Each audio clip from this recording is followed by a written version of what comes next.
"You're old enough now, you don't need a big room," my stepmom said, pointing to the damp, musty basement.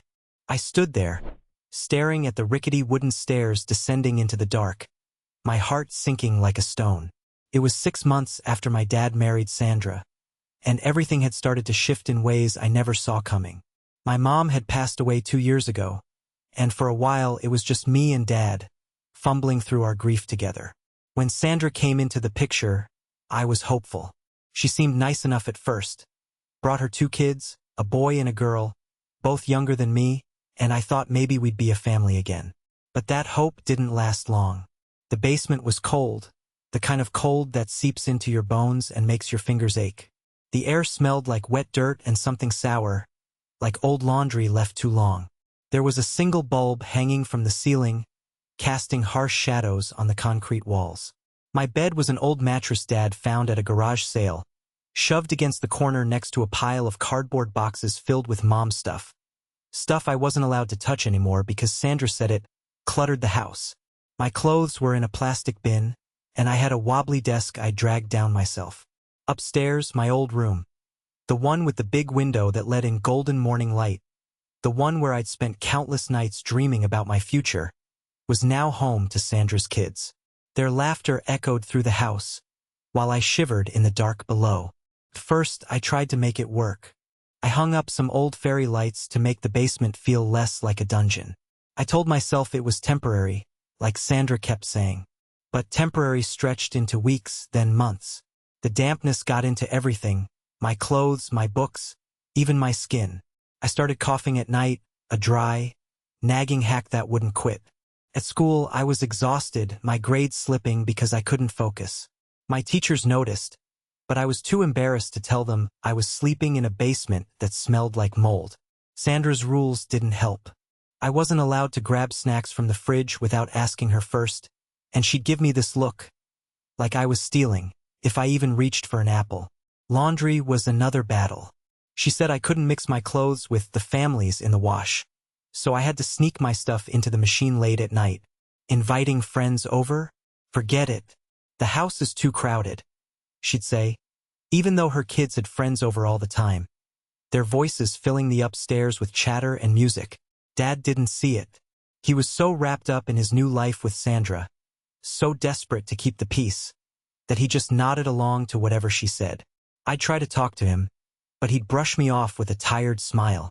"She's just trying to make things fair for everyone," he'd say. Fair. The word stung every time I heard it. How was it fair that I was banished to the basement while her kids got my room? How was it fair that I felt like a stranger in my own house? School became my escape, but even that wasn't safe. The constant dampness in the basement started messing with my health. I caught colds that lingered for weeks, my chest tight and my head foggy. I'd show up to class looking like a ghost, pale, tired, my hair flat from the humidity downstairs. My best friend noticed and kept asking what was wrong, but I dodged her questions. I didn't want pity. Sandra, though, had an answer for everything. When I mentioned feeling sick, she rolled her eyes and said I was faking it for attention. I started doubting myself, wondering if maybe I was being dramatic. But the cough didn't lie, and neither did the way my shoes squished from stepping in puddles that formed in the basement after heavy rain. One night, everything changed. I was lying on my mattress, trying to ignore the chill creeping through my blanket, when I heard Sandra's voice upstairs. She was on the phone, her tone low and conspiratorial. I crept to the base of the stairs, holding my breath, and caught fragments of her conversation. "Yeah, I'm almost there," she said. "He's miserable down there. Won't be long before he leaves on his own. Then we can sell this place and get that house we've been eyeing." My stomach twisted. She wasn't talking about Dad. She was talking about someone else. Another man. My mind raced. Was she cheating? Was she planning to ditch Dad and take everything? I felt sick, but not from the damp air this time. It was betrayal, sharp and raw, cutting through me. She wasn't just pushing me out of my own home. She was using Dad, too. I didn't sleep that night. My head was spinning with what I'd heard. Part of me wanted to run to Dad and tell him everything. But what if he didn't believe me? He was so happy with her. always talking about how she'd brought life back into the house. I couldn't risk him brushing me off again. Instead, I started paying closer attention. I noticed things I'd missed before. How Sandra would step outside to take certain calls.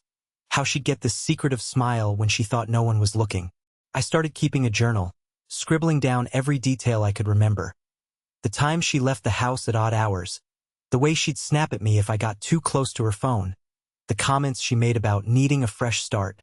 I didn't know what I was going to do with it, but writing it down made me feel like I had some control, like I wasn't just a kid stuck in a basement. Update 1. Taking back some control. The next few weeks were a blur of quiet rebellion. I couldn't confront Sandra directly. Not yet. But I wasn't going to let her push me out without a fight. I started small. I'd sneak snacks from the kitchen when she wasn't home, hiding granola bars and apples in my backpack to eat in the basement. I found an old space heater at a thrift store for $10 and plugged it in to keep the chill at bay. It wasn't much, but it made the basement feel a little less like a prison.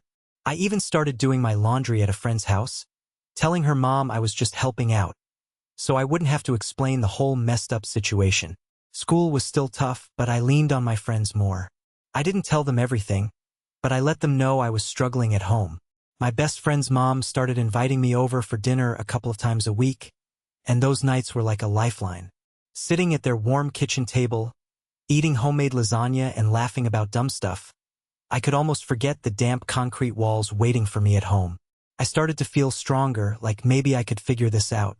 But every time I walked back into that house, saw Sandra's kids sprawled out in my old room, heard her fake sweet voice calling me Han, while she handed me a chore list, the anger came rushing back. Then came the first plot twist. I was at the library one afternoon, using their computers because Sandra had accidentally changed the Wi-Fi password at home and claimed she forgot to tell me the new one. I was digging through some old family photos on my cloud account, trying to feel close to Mom again, when I stumbled across something weird. A folder labeled Taxes had a bunch of scanned documents I'd never seen before. They were from Dad's business, receipts, bank statements, stuff I didn't fully understand. But one thing caught my eye. A letter addressed to Dad from some lawyer, talking about a trust Mom had set up for me before she died. It wasn't much, just a small savings account, but it was supposed to be mine when I turned 18. The letter mentioned that Dad was the trustee, but there was a handwritten note in Sandra's handwriting. Check if we can access early. My heart stopped. She wasn't just trying to push me out. She was after money Mom left for me. I printed out the letter and hid it in my journal. I didn't know what to do with it yet, but it felt like a weapon, something I could use when the time was right. I started being more careful, keeping my journal locked in my backpack at all times. I also started noticing how Sandra was spending money. New clothes for her kids, fancy dinners out with Dad, even a new car she claimed was a steal. Dad didn't seem to question it, but I couldn't shake the feeling that she was draining him dry while plotting her escape. Update 2. The unexpected ally.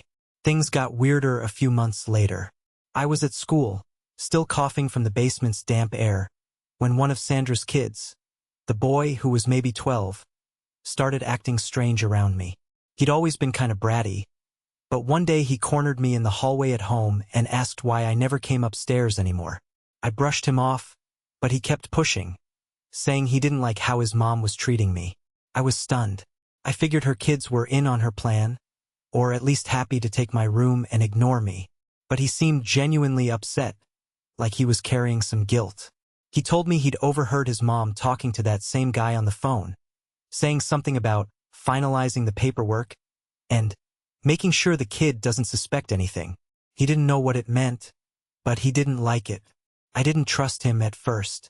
What if he was just fishing for info to report back to Sandra? But the more we talked, the more I realized he was scared, too. He said his mom had been acting distant with him and his sister, spending more time on her phone than with them. He even mentioned that she'd started locking her bedroom door at night, which was new. I decided to take a risk. I showed him the letter about the trust, and his eyes went wide. He didn't know much, but he promised to keep an eye out for anything weird and tell me. For the first time, I felt like I had an ally, even if it was just a kid. Together, we started piecing things together. He'd sneak into his mom's room when she was out and check her desk for anything suspicious. One day, he found a burner phone hidden in a drawer. A cheap one, not the fancy smartphone she always carried. He didn't dare turn it on, but he told me about it and I knew it was a clue. I started following Sandra when I could, not like a stalker, but just keeping track of where she went. I noticed she'd drive to this coffee shop across town every Tuesday afternoon, always alone, always coming back looking smug. I didn't have a car, so I couldn't follow her inside, but I took pictures of her car parked there, noting the dates and times in my journal. My health was getting worse, though. The cough turned into a full-blown chest infection, and I ended up in the school nurse's office one day, barely able to breathe. She sent me to the doctor, who prescribed antibiotics and asked a ton of questions about where I was living. I lied, saying everything was fine, but I could tell she didn't buy it. When I got home, Sandra flipped out about the doctor's bill, saying I was costing the family too much. That's when I snapped. I told her I wouldn't be costing anyone anything if I wasn't stuck in a moldy basement. She just stared at me, her face blank, then walked away.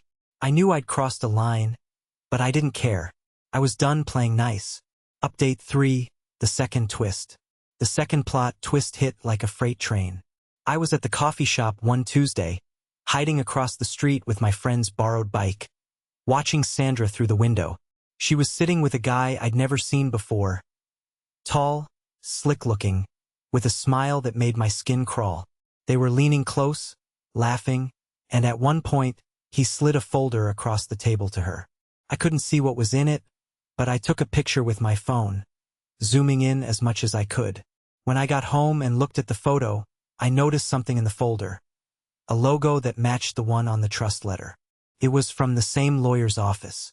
My mind was racing. Was this guy the lawyer? Or someone else connected to the trust? I didn't have enough to go on, but I knew I had to act fast. I told my ally, Sandra's son, about what I'd seen, and he agreed to help me get into her room again. This time, we found the burner phone and a stack of papers hidden under a pile of clothes. The papers were bank statements, but not for Dad's account. They were for an account in Sandra's name, with deposits that didn't match Dad's income. There were also emails printed out, talking about transferring assets and keeping it quiet. I didn't understand all the financial jargon, but it was clear she was moving money around behind Dad's back. I decided to confront Dad, but not directly. I left the papers on his desk one night, along with a note saying, "You need to see this." I didn't sign it just in case Sandra found it first. The next morning, I heard them really arguing, for the first time. Dad was yelling about trust and honesty, and Sandra was crying, saying it was all a misunderstanding. I stayed in the basement, my heart pounding, wondering if I'd just blown up my family. Final update, the resolution. The fallout was messy, but it wasn't what I expected. Dad didn't kick Sandra out right away. Instead, he started asking questions, quietly at first, then more forcefully. He hired a lawyer, not the one from the trust letter, but someone new, to look into the bank statements and the trust. It turned out Sandra had been siphoning money from Dad's business accounts, funneling it into her own. The guy from the coffee shop wasn't a lawyer. He was a real estate agent she was working with to buy a house in another state. She'd been planning to leave Dad, take her kids, and start over, using my trust money and Dad's savings to fund it. The biggest twist, though, was Sandra's son. He didn't want to go with her. He told Dad everything he'd overheard, everything he'd helped me find. It broke my heart a little, seeing how torn he was. He loved his mom, but he hated what she was doing. His sister, though, was loyal to Sandra and begged to stay with her. Dad let them go, but only after the lawyer made sure Sandra couldn't touch my trust or any more of his money. She left with her daughter, and the house got quiet again, just me, Dad, and her son. Dad apologized to me, tears in his eyes, for not seeing what was happening. He moved me back into my old room, and we spent a weekend cleaning out the basement together, throwing out the moldy boxes and airing out the damp. It wasn't perfect, but it was a start. Sandra's son stayed with us, and we started to feel like a weird patchwork family. I helped him set up his room, and he started opening up about how scared he'd been, not knowing what his mom was planning. We bonded over late-night snacks and dumb TV shows, finding a rhythm that felt almost normal. My trust money was safe, and Dad made sure it was locked down until I turned 18. He also started therapy. Not for me, but for himself, to figure out how he'd missed so much. I didn't need therapy to know I'd been through hell, but I found my own way to heal. I started volunteering at a local community center, helping kids who didn't have it easy either. It gave me a sense of purpose, something Sandra could never take away. The basement was just a memory now, but it taught me something. I was stronger than I thought, and no one could push me out of my own life again.